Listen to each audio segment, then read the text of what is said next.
કોણે શું કામ કરવું, શ્રમ વિભાજન અને કાર્ય વિભાજન. આ ઉપરાંત સત્તા, અધિકારો, જવાબદારીનો પણ વહેંચણી કરેલી હોય છે અને એમનો મુખ્ય એક જ હેતુ હોય છે કે નિશ્ચિત કરેલા લક્ષ્યોને સિદ્ધ કરવા. તો વ્યક્તિ અથવા તો સમૂહ દ્વારા કરવામાં આવેલા પ્રયત્નો અને પ્રવૃત્તિઓનું એક તાર્કિક સંકલન, જેમાં શ્રમ વિભાજન અને કાર્ય વિભાજન કરેલું હોય છે અને જેમાં સત્તા, અધિકાર અને જવાબદારીની પણ વહેંચણી કરવામાં આવી હોય છે અને બધાનો આખરી ધ્યેય એક જ હોય છે કે નિર્ધારિત કરેલા લક્ષ્યો સિદ્ધ કરવા. રોબિન્સે વ્યાખ્યા આ પ્રમાણે આપી: સંસ્થા એ ચેતન રીતે સમન્વિત એક સામાજિક એકમ છે, 2 થી વધુ વ્યક્તિઓની બનેલી છે અને શું શાના માટે કામ કરે છે? સમાન લક્ષ્ય અથવા તો લક્ષ્ય પ્રાપ્તિના હેતુથી. તો આ સંસ્થાની વ્યાખ્યા. શ્રમ વિભાજન કોને કહેવાય? આમ તો વિભાજન એટલે ભાગ પાડવું, પણ શ્રમ વિભાજન એટલે શું?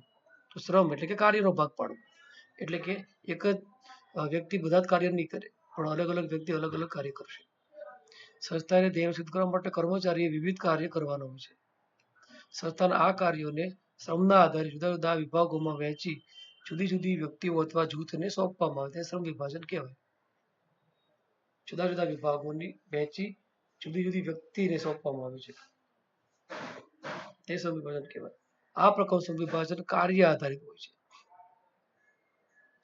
આપણે તમને ખૂબ સરસ વ્યાખ્યા આપી હતી. બેંકની અંદર જુઓ તમે, બેંકમાં તો નવા ખાતા ખોલાવનાર અલગ વ્યક્તિઓને તમે એમાં પાસબુકમાં એન્ટ્રી પાડવા જાઓ તો એક અલગ વ્યક્તિ કામ કરતી હોય છે. ચેક આપવાનું કામ અલગ વ્યક્તિ કરતી હોય છે. પૈસા આપવાનું કામ અલગ વ્યક્તિ કરતી હોય છે. પૈસા લેવાનું કામ અલગ વ્યક્તિ કરતી હોય છે. કોઈને કંઈ પૂછવું હોય તો પૂછપરછ માટે અલગ વ્યક્તિ હોય છે. એટલે કે અલગ અલગ વ્યક્તિને અલગ અલગ કામ સોંપવામાં આવે એ શ્રમ વિભાજન. શ્રમ વિભાજન જ્યારે આપીએ ત્યારે શું કરવાનું આવે હોય? તો કે કર્મચારીની કુશળતા, આવડત અને કૌશલ્યોને ધ્યાનમાં રાખી કાર્યની સોંપણી કરવામાં આવે. આ જરૂરી તાલીમ પણ એને આપવામાં આવી છે. એ બેંકની વાત કરીએ છીએ તો હમણાં આપણે મશીન આવ્યા, એ તો પેલા બેંકમાં પૈસા વ્યક્તિ જાતે ગણતી, બરાબર, એને કેશિયર કહેવાય. તો કેશિયર જ્યારે પૈસા ગણતા ત્યારે લોકો જોતા રહેતા, ફટાફટ એની આંગળી ચાલતી હોય. તો આવી એનામાં આવડત હોવી જોઈએ, કુશળતા હોવી જોઈએ. એ વ્યક્તિ છે એને કેશિયરનું કામ સોંપાય. પણ 500 ને 100 નોટ ગણવા માટે આપે અને પછી અડધી કલાક સુધી ગણે, પછી પાછું એના પર એને પોતાના પર વિશ્વાસ ન હોય કે મેં નોટ ગણી ખરેખર 100 હતી કે 99 હતી કે 101 હતી, પાછો બીજી વખત ગણે, ત્રીજી વખત ગણે, તો આવી વ્યક્તિ કામ કરી શકે નહીં. એટલે કામ સોંપવા માટે શું હોવું જોઈએ? તો વ્યક્તિની આવડત, કૌશલ્ય અને કુશળતા અને જરૂરી તાલીમ પણ એને આપવામાં આવે છે. માહિતી સંબંધિત ભૂમિકા એટલે શું? વ્યવસ્થાપકોએ સંસ્થાના તમામ કાર્યો વિશેની માહિતી એકત્રિત કરી તેનું પૃથ્થકરણ કરવાનું હોય છે. સંસ્થાની બહારની વ્યક્તિ સાથે આંતરક્રિયા કરતી વખતે વ્યવસ્થાપકે પ્રવક્તાની ભૂમિકા ભજવવાની વ્યક્તિ હોય છે. પ્રવક્તા એટલે કે સંસ્થા વિશે એમને માહિતી આપવી. બેંક ચલાવે છે તો પછી જ્યારે કોઈ બીજી વ્યક્તિ પૂછે, મેનેજર છે એને બધી ખ્યાલ હોવી જોઈએ કે કેટલા પ્રકારના ખાતા ખોલે છે, કેટલી વ્યક્તિઓના ખાતા છે બેંકની અંદર, કેવા પ્રકારનું ધિરાણ આપે છે, વગેરે વગેરે. તો બહાર એમણે પ્રવક્તાની ભૂમિકા ભજવવાની છે એટલે એને માહિતી એકત્રિત કરવાની હોય છે. કોણે કરવાનું હોય છે? વ્યવસ્થાપકોએ. પ્રવક્તાની ભૂમિકા વડે વ્યવસ્થાપકે સંસ્થાની માહિતીનું પ્રસારણ અને ફેલાવો કરવાનો હોય છે. એટલે કે એ પોતાની સંસ્થા વિશે લોકોને માહિતગાર કરશે અને લોકો એની સાથે પછી જોડાશે. કેન્દ્રીયકરણ એટલે શું? કેટલીક સંસ્થામાં ઉપરી વ્યવસ્થાપક દ્વારા બધા નિર્ણય લેવામાં આવે અને સંસ્થાના તમામ કર્મચારીએ તેના આદેશોનું પાલન કરવાનું હોય છે. આ વહીવટને કેન્દ્રીયકરણ કહેવામાં આવે. કેન્દ્ર શબ્દ ક્યાંથી? વર્તુળ પરથી. જેમ કે વર્તુળ હોય તો વર્તુળમાં એક જ કેન્દ્ર હોય, ખબર છે ને તમને? વર્તુળમાં એક જ કેન્દ્ર હોય. તો કેન્દ્ર એટલે કે આ વર્તુળનું કેન્દ્ર એટલે કે સંસ્થાના વ્યવસ્થાપક, અને પછી વર્તુળ આજુબાજુ હોય એટલે શું કહીએ આપણે? આ બધા ત્રિજ્યા કહીએ છીએ, બરાબર ને? તો સંસ્થામાં પણ એક આ વ્યક્તિ મેન હોય છે અને આજુબાજુ બધી વ્યક્તિઓ છે પછી એમણે જે આદેશો આપેલા હોય એનું પાલન કરવાનું હોય છે. એને કેન્દ્રીયકરણ કહેવામાં આવે છે. સત્તાના કાર્યોમાં કર્મચારીની કેટલી હદે સામેલગીરી છે તેનો આધાર કેન્દ્રીકરણ પર રહેલો છે. ચાલો, કાર્ય પ્રેરણાનો સિદ્ધાંત જણાવો. ગિલફર્ડના મતે પ્રેરણા એટલે પ્રવૃત્તિને ઉદ્દીપ્ત કરનાર અને પોષનાર વિશિષ્ટ આંતરિક પરિસ્થિતિ. આપણે કહીશું પ્રેરણા મળી ભાઈ કે ચાલો આ મીનાક્ષીબેન છે આ વખતે A1 ગ્રેડ લઈ આવે, તો આવતા વખતે બીજી કોઈ વિદ્યાર્થીની આવે 12માં, તો એમ કે મને પ્રેરણા મળી મીનાક્ષીમાંથી. તમે કહેતા હશો કે બીજા કોઈ ભણતા હતા એનામાંથી અમે જોયું એટલે અમે પ્રેરણા મળી. તો પ્રેરણા એટલે શું? પ્રવૃત્તિને ઉદ્દીપ્ત કરનાર, એટલે કે પ્રવૃત્તિ કરવા માટે તમે રસપૂર્વક લાગી જાઓ, ઉદ્દીપ્ત કરનાર અને પોષનાર. ખાલી લાગવું નથી પણ પોષણ પણ મળતું રહેવું જોઈએ. પોષણ એટલે શું? માત્ર એક જ વાર તમને ઘણી વખત મોટિવેશન કાર્યક્રમમાં જાય ને તો શું થાય કે આજે આપણે કંઈક કરી નાખીએ, પણ 2 દિવસ રહે, તે દિવસે પાછા હતા એવા થઈ જાય, તો એને પોષનાર ન કહેવાય. અહીં તો ઉદ્દીપ્ત કરનાર પોષનાર કોઈ બહારથી નથી પણ અંદરથી છે, આંતરિક પરિસ્થિતિ. પ્રેરણા એટલે પ્રવૃત્તિને ઉદ્દીપ્ત કરનાર અને પોષનાર આંતરિક પરિસ્થિતિ, વિશિષ્ટ આંતરિક પરિસ્થિતિ. મનોવૈજ્ઞાનિકોએ માનવ પ્રેરણા સમજાવવા માટે 20 સિદ્ધાંતો આપ્યા, જેમાંથી મહત્વના સિદ્ધાંતો આ પ્રમાણે છે. એક તો જરૂરિયાતનો સિદ્ધાંત, જરૂરિયાત હોય તો આપણે કામ કરીએ. બીજું ધ્યેય નિર્ધારણ સિદ્ધાંત, ધ્યેય નક્કી કરેલો હોય કે આજે આપણે મનોવિજ્ઞાનનો વિભાગની વાતચીત નાખવાનો છે, ધ્યેય નક્કી કરેલો હોય. પ્રબલનનો સિદ્ધાંત, પ્રબલન, પેલી વિદ્યાર્થીની વાંચી નાખ્યું છે તો મારે વાંચવાનું જ છે, પ્રબલન, તીવ્ર ઈચ્છા. સમાનતાનો સિદ્ધાંત અને અપેક્ષા આધારિત સિદ્ધાંત. તો આ 5 સિદ્ધાંત એ છે. ઉમેદવારે કઈ કઈ વિગતો સમજ કરવામાં આવે છે. તમે અરજી લખો છો, ખબર છે. ઉમેદવારનું નામ આવે, સરનામું આવે, ઉંમર આવે, જાતિ આવે, સંપર્ક નંબર આવે, ઈમેલ આઈડી આવે, શૈક્ષણિક લાયકાત, કાર્ય અનુભવ, વિશિષ્ટ બાબતો, શોખ, અભિરુચિ, વ્યક્તિના સંદર્ભ, જેને તમે લખો છો અંગ્રેજીમાં રેફરન્સ. તો એ વસ્તુ બધી અંદર આવશે. ત્યાર પછી સમચોરી સંરચના કયા અસરકારક નીવડે છે? તો જે સત્તામાં બહુવિધ, જટિલ અને એકબીજા પર આધારિત પ્રવૃત્તિ હોય ત્યાં સરળ સંકલન માટે સમચોરસીય સંરચના હોય છે. સમચોરસીય એટલે કે એકાબીજાને સાથે જોડાયેલા રહી અને કામ કરે. આવું ક્યાં હોય છે? કોલેજ, યુનિવર્સિટી, હોસ્પિટલ, વિજ્ઞાપન સંસ્થા, સમચોરસી સંસ્થા જોવા મળે છે. આ સંસ્થામાં કર્મચારીઓ વિચારોના આદાન પ્રદાન દ્વારા વિશિષ્ટ સંશોધનોને વિશિષ્ટ ઉત્પાદનોમાં પરિવર્તિત કરે છે. વિશિષ્ટ સંશોધન કરે અને વિશિષ્ટ વસ્તુ ઉત્પાદન કરે, એકબીજાના સંપર્કમાં રહીને. સમચોરી સંરચના તજજ્ઞોને અસરકારક કાર્ય સોંપણી કરવામાં સફળ પુરવાર થાય છે. તાલીમની વ્યાખ્યા એટલે શું? અગત્યનો પ્રશ્ન છે. કાલે મતલબ પ્રશ્નમાં આ હશે, 100% તાલીમનો પ્રશ્ન હશે. મનોવૈજ્ઞાનિક મિલ્ટન બ્લૂમના મત મુજબ તાલીમ એક એવી પ્રક્રિયા છે જેનાથી વ્યક્તિનો વિકાસ થાય. અસરકારક તાલીમના કાર્યક્રમોનું પરિણામ ઘટાડો અને કાર્યસંતોષમાં વધારો. તાલીમ આપવામાં આવે. કોઈ પણ બેંકના કર્મચારીને કોમ્પ્યુટર દ્વારા નવી સોફ્ટવેર એમાં એડ કરવાના હોય અને આ સોફ્ટવેરની તાલીમ આપવામાં આવે તો એનાથી ઝડપથી કામ કરી શકશે, ઉત્પાદન વધે. કર્મચારીમાં ઉથલામાં ઘટાડો એટલે કે વારંવાર એ કંપની બદલ્યા નહીં કરે અને સારું કામ કરશે એટલે સંતોષ થશે. તમે જુઓ, તમે કોઈ પણ કામ કરશો ભલે ગમે એટલું મુશ્કેલ હોય પણ એ કાર્ય તમે સારી રીતે કરી શકશો, સંતોષ થશે. કાર્ય કર્યાનો સંતોષ, કાર્યક્રમ થાક ન લાગે પણ સંતોષ થાય. વિજ્ઞાપનની અસરકારકતા માટે કયા પરિબળો જરૂરી છે? વિજ્ઞાપનની અસરકારકતા માટે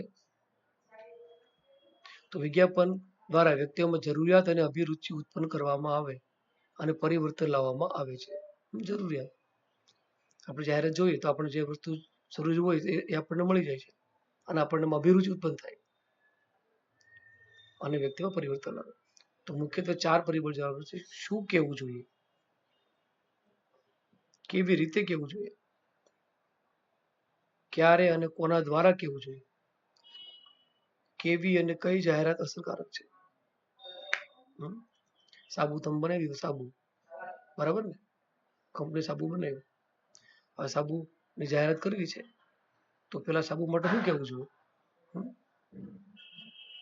ચાલો તમે બોલો, તમારી કંપની છે, તમારે સાબુની જાહેરાત કરવી છે તો તમે લોકો શું કહેશો? સાબુ વિશે?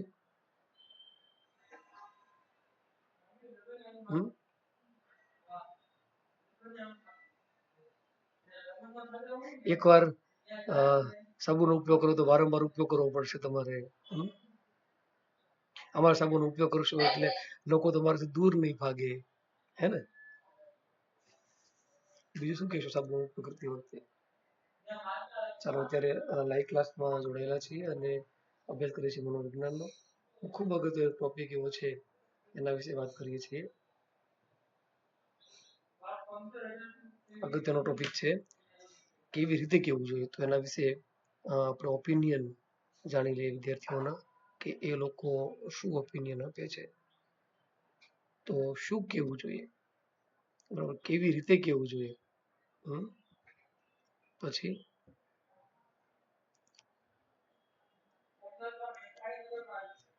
શું કહેવું જોઈએ, કેવી રીતે કહેવું જોઈએ, કોના દ્વારા કહેવું જોઈએ અને કઈ જાહેરાત અસરકારક છે. તો આ મુદ્દાઓ છે, એ મુદ્દાઓ દ્વારા જાહેરાત અસરકારક થઈ જશે.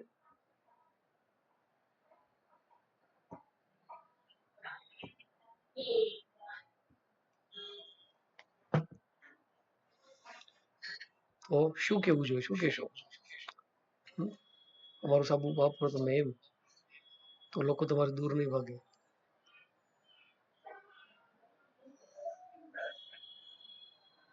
જાહેરાતમાં બતાવે ને સાબુમાંથી પેલો કોના દ્વારા કેવું જોઈએ, મોટે ભાગે કોના દ્વારા કેવડાવવામાં આવે કે જે સેલિબ્રિટી હોય અથવા જેને ઘણી વ્યક્તિ ઓળખતી હોય એ જાહેરાત આપતી હોય છે. તો એ વ્યક્તિ જ્યારે સાબુનો ઉપયોગ કરે ત્યારે એમાંથી ફૂલડા નીકળતા હોય, તમે જોયું હશે, ખબર છે ને? સાબુમાંથી ફૂલડા નીકળતા હોય એવું બતાવે. અને કેવી અને કઈ જાહેરાત અસરકારક છે, તો આ આવશે વિજ્ઞાપન માટે અસરકારક. સંસ્થાની ધ્યેય સિદ્ધિના આદર્શને પડેલો છે. શ્રમ વિભાજનની પ્રક્રિયા નિર્દેશ કરે છે. દરેક વ્યક્તિ કેટલાક કાર્યો, કેટલીક જવાબદારી અને કેટલીક ફરજો સોંપવામાં આવી છે. આ કાર્યોની જવાબદારી કેટલી હદે પૂરી પૂર્ણ કરે તેના પર સંસ્થાની ધ્યેય સિદ્ધિનો આધાર છે. સંસ્થામાં કઈ મનોવૈજ્ઞાનિક પ્રક્રિયા કાર્યરત હોય છે? સંસ્થા બધી જ મનોવૈજ્ઞાનિક પ્રવૃત્તિઓ કાર્યરત હોય છે. સંસ્થામાં બધી જ મનોવૈજ્ઞાનિક પ્રક્રિયા થાય. હા, જેમ કે એકબીજાનું પ્રત્યક્ષીકરણ કરવું, બીજાનું જોઈને કામ કરે, સહકાર આપવો, પ્રેરિત થાય, પ્રયત્ન કરે, ક્યારેક માથાકૂટી થાય, એને સંસ્થામાં સંઘર્ષમાં ઉતરે,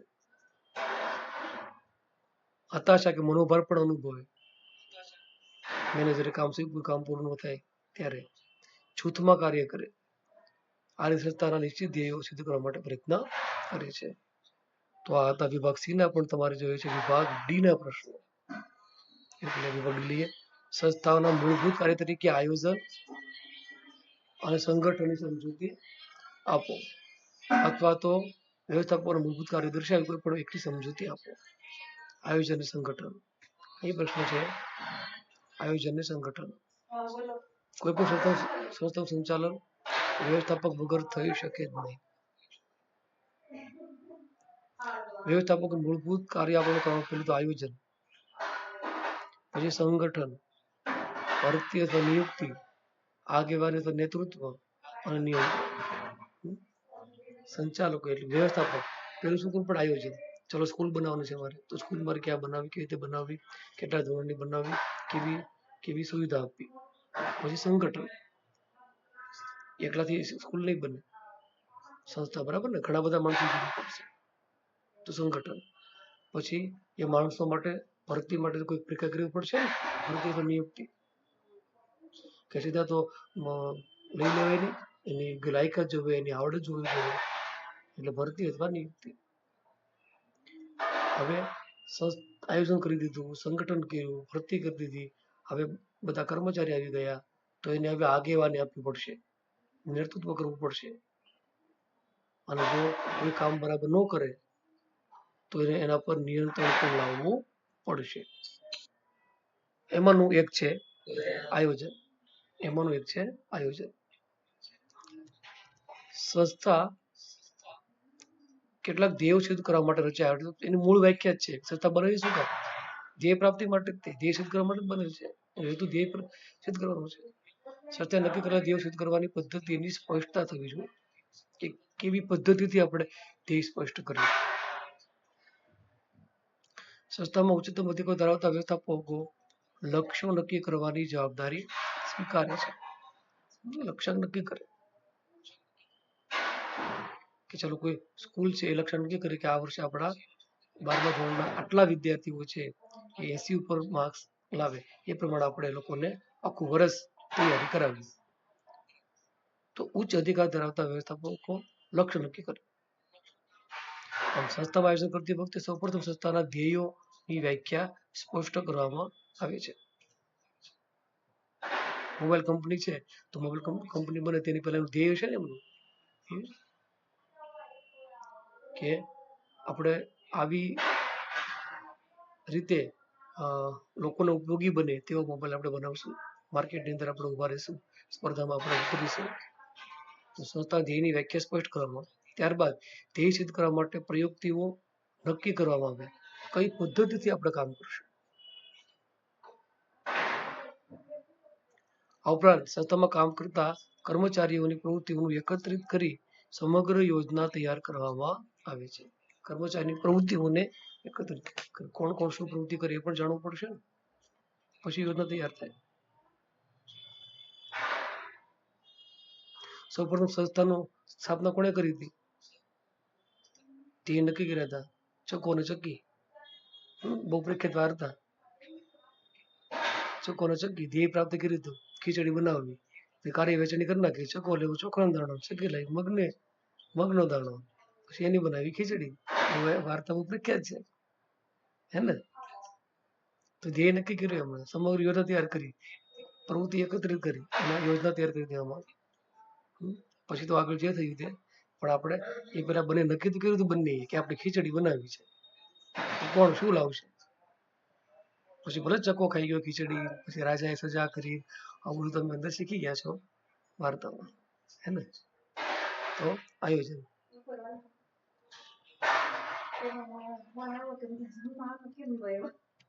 સંગઠન સંસ્થાએ નક્કી કરેલા કાર્યો પૂર્ણ કરવા વિવિધ કર્મચારીઓની વિવિધ ભૂમિકાની જવાબદારી સાંકળી તે સ્પષ્ટતા કરવામાં આવે સંગઠન કહેવાય. સંગઠન કહેવાય. ફોર વ્હીલ બનાવતી કંપની હોય તો બધા જ કઈ ફોર વ્હીલના સ્ટીયરિંગ નો બનાવતા હોય, કોઈ સ્ટીયરિંગ બનાવે, કોઈ પૈડું બનાવે, કોઈ આગળનું બોનેટ બનાવે, કોઈ એન્જિન બનાવે, પછી બધું ભેગું કરે ત્યારે એમાંથી મોટર બને.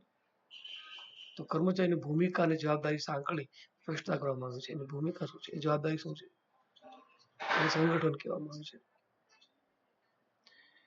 10મા ધોરણનું રિઝલ્ટ સારું લાવવું છે તો પછી બધા જ શિક્ષકો દરેક વિષયના એમની સાથે મળીને કેવું પડશે તમારે આ રીતે આ પદ્ધતિથી આ મહિનામાં આટલો અભ્યાસક્રમ પૂરો કરી અને વિદ્યાર્થીઓ તૈયાર કરવાના છે. સંગઠનમાં આ પ્રશ્નો આવરી લેવામાં આવે છે. સંસ્થાનો કયો કર્મચારી કયું કાર્ય કરશે, કાર્યનું વર્ગીકરણ કઈ રીતે કરવું, વર્ગીકરણ કર્યું એટલે વેચણી કર્યું કેવી રીતે, કોને કયું કામ સોંપવું, કયો કર્મચારી કયા વ્યવસ્થાપકને જવાબદાર બનશે અને કયા પ્રકારના નિર્ણયો કોણ લેશે. અચાનક કઈ કટોકટી બને તો ત્યારે બી નિર્ણય અમે લેવો પડે કે દર વખતે બધું બોસને પૂછવા જાય, રિલાયન્સ કંપની અંદર બધા કે મુકેશભાઈ ને પૂછવા જાય કે મુકેશભાઈ આપણે શું કરવું આવે હે ને. તો મોટી કંપની ચલાવતા હોય નીચે કેટલાય વ્યવસ્થાપકો હોય છે, વ્યવસ્થાપકો નીચે વ્યવસ્થાપકો હોય છે. તો પેલું સંસ્થા બનાવી દીધી, તમે કલ્પના કરો સંસ્થા એક બનાવી, ચાલો બેંક બનાવી દીધી, તો હવે બધા કર્મચારી આવી ગયા, તો કયો કર્મચારી કયું કાર્ય કરશે. ચાલો આ એક્સ નામના ભાઈ છે એ લોકોને પૈસા આપશે કેશિયર તરીકે, પછી કાર્યોનું વર્ગીકરણ કઈ રીતે કરવું કે હારા જૂન કામ આપી દે, ચાલો આ ભાઈ બહુ સારા આજ નાઈને આવ્યા છે એટલે એને આ કામ આપી દે. એની આવડત કેવી છે એ જોવી જોઈએ ને, આવડત. તો વર્ગીકરણ કઈ રીતે કરવું, પછી કયો કર્મચારી કયા વ્યવસ્થાપકને જવાબદાર બનશે અને નિર્ણય કોણ લેશે. તો આ સંગઠનમાં આ વસ્તુ કરવામાં આવે છે. આ બધા પ્રશ્નો તે જોડેલી જવાબદારી તથા ઉત્તરદાયિત્વની સ્પષ્ટતા કરવામાં આવે. જવાબદારી અને ઉત્તરદાયિત્વ એ જવાબદારી બી એમને પછી આપવી પડશે. તમને કામ સોંપ્યું કે તમારે આજે કેશિયર તરીકે કામ કરવાનું છે, આજે તમે એમ કહો કે લો એ તો મને કઈ ખબર નહોતી, એ તો લોકો બહુ લાઈન લાગી હતી એટલે 10,000 રૂપિયા મારે વધારે અપાઈ ગયા, એમ નહીં હાલે. ખોટ નથી કરવાની કે નફો એ લોકોને ઓછા પણ નથી આપવાના, પણ ચોક્કસ કામ કરવાનું છે. જવાબદારી અને ઉત્તરદાયિત્વની સ્પષ્ટતા પણ કરવામાં આવી છે. અસરકારક ધ્યેય પ્રાપ્તિ માટે સંસ્થાનું સંગઠન જરૂરી છે. અસરકારક ધ્યેય પ્રાપ્તિ માટે તો આયોજન અને સંગઠન તમને ખ્યાલ એવો હશે, બરાબર. આયોજન સંસ્થા શું કામ રચાય? તો ધ્યેય સિદ્ધ પ્રાપ્ત કરવા માટે, ધ્યેયની સ્પષ્ટતા હોવી જોઈએ. આ ધ્યેય નક્કી કોણ કરશે? દરેક સંસ્થામાં ઉચ્ચતમ લાયકાત ધરાવતા અધિકારો ધરાવતા વ્યવસ્થાપકો. ધ્યેયની વ્યાખ્યા કરવામાં આવે, ધ્યેય પ્રાપ્તિ કરવા માટે કઈ પ્રયુક્તિ ઉપયોગ કરવી એ નક્કી કરે છે. અને કામ કરતા કર્મચારીઓની પ્રવૃત્તિ એકત્રિત કરી યોજના તૈયાર કરવામાં આવે છે. બીજું અગત્યનું કાર્ય છે એ સંગઠનનું છે. વિવિધ કર્મચારીઓની વિવિધ ભૂમિકા અને જવાબદારી સાંકળી સ્પષ્ટતા કરવામાં આવે સંગઠન કહેવાય. સંગઠનમાં 4 પ્રશ્નો છે. કયા પ્રશ્નો? કયો કર્મચારી કયું કાર્ય કરશે, કઈ કાર્યનું વર્ગીકરણ કરવું, નિર્ણયો કોણ લેશે અને વ્યવસ્થાપન જવાબદાર કોણ બનશે. ચાલો ત્યાર પછી બીજો પ્રશ્ન છે, નિર્ણય સંબંધિત ભૂમિકાની સમજૂતી આપો.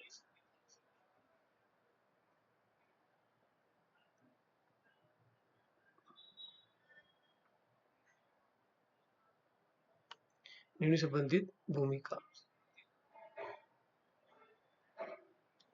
દરેક સંસ્થા પોતાના વ્યવસ્થાપકો પાસે કેટલીક અગત્યની ભૂમિકાઓની અપેક્ષા રાખે છે. દરેક કોણ રાખે છે? સંસ્થા.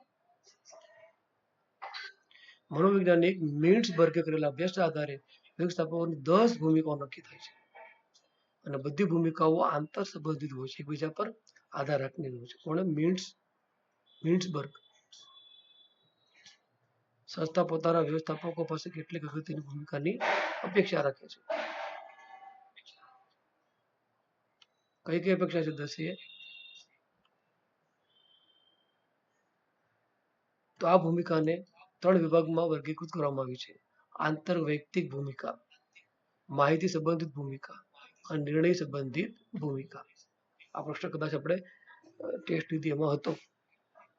આંતર વૈયક્તિક ભૂમિકા એટલે વ્યક્તિ વચ્ચે, સંસ્થા તમે બેંક બનાવો છો, તમે સ્કૂલ બનાવો છો, તમે કોઈ કંપની, તમે વ્યક્તિ વચ્ચે પણ સંબંધો હોવા જોઈએ, વ્યક્તિ વચ્ચે.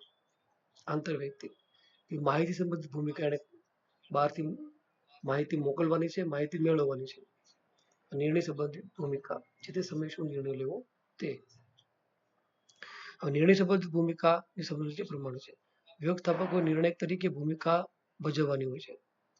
સંસ્થાની કાર્યશૈલીને આધુનિક બનાવવા વ્યવસ્થાપકો વૈકલ્પિક પસંદગી કરે છે. શું કામ? કાર્યશૈલીને આધુનિક બનાવવા માટે. એમ કહે છે કે માણસની જગ્યાએ આપણે રોબોટ્સને કામ કરાવીએ. હવે તો આવી ગઈ AI ટેકનોલોજી, હે ને? તો વ્યવસ્થાપકો નિર્ણય તરીકેની ભૂમિકા ભજવવાની છે.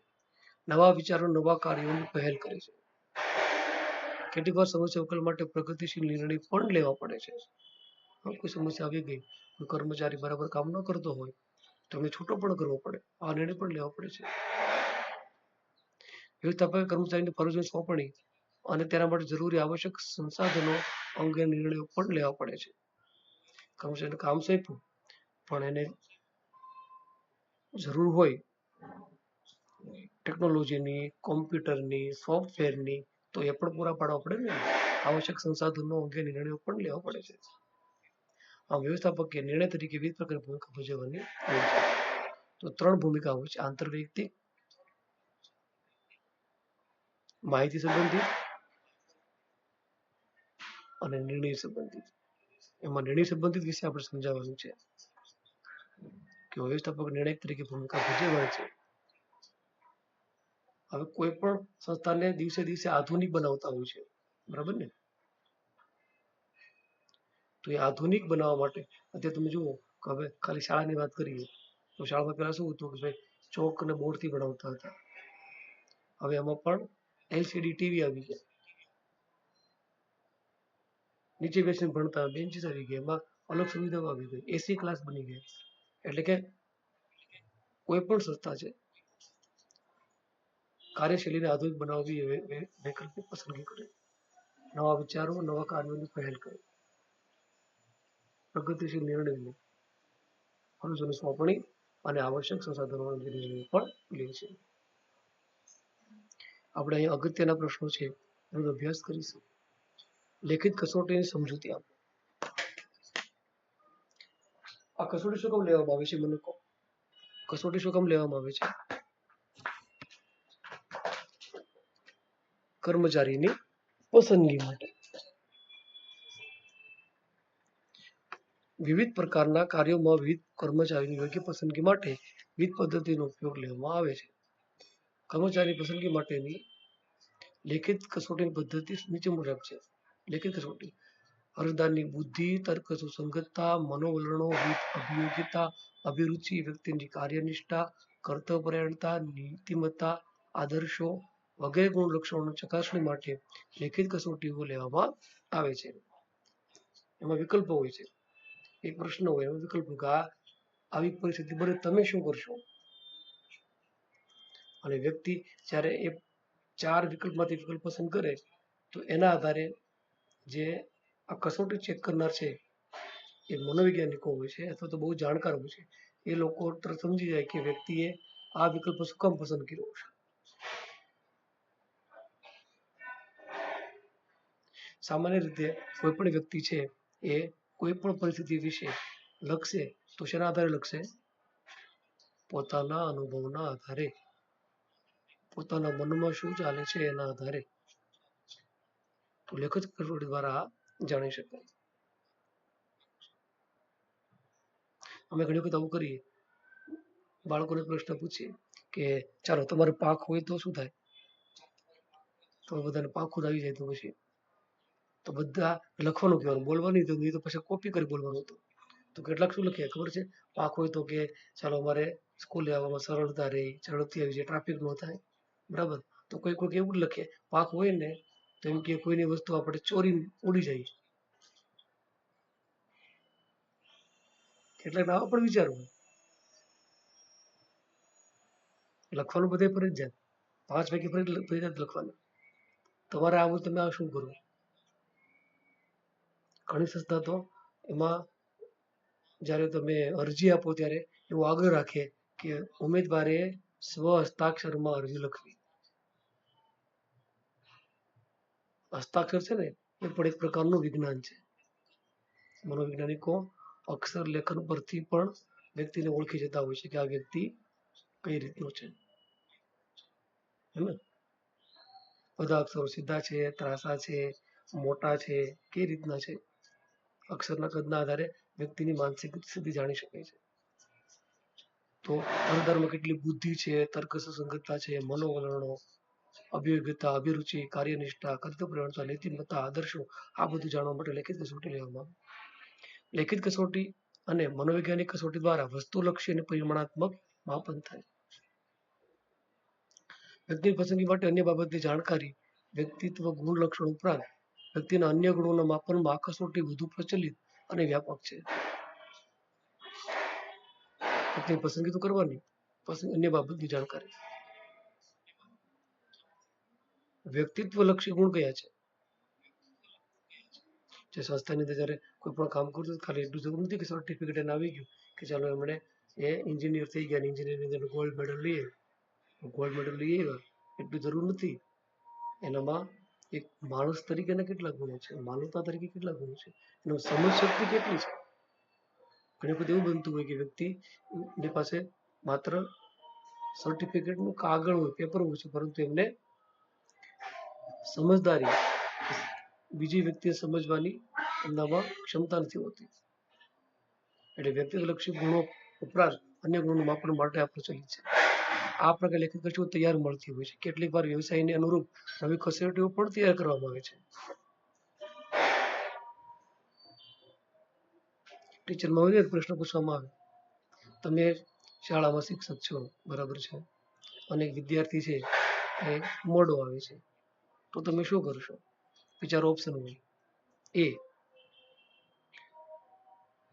પાછો મોકલી આપીશું. બી શું કામ મોડો આવ્યો એની જાણકારી લઈશું. સી સજા કરીશું.